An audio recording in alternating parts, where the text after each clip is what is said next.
Tankless water heaters have some unique installation requirements. Here's an overview. When choosing a location, consider required clearances such as the space above, below, on each side, and in front of the unit. This information is available from every manufacturer. The vent pipes can either run up through a roof or straight through a wall, and their lengths are limited by the manufacturer.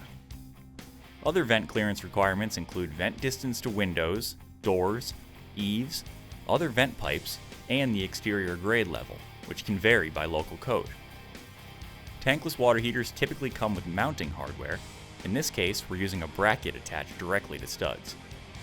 If you can't find solid backing, install a 3/4 inch plywood backer to ensure solid support.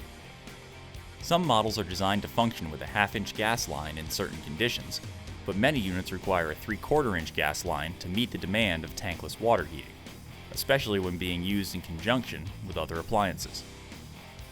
To provide enough water flow for multiple fixtures running at the same time, incoming cold and outgoing hot water lines need to be 3/4 inch.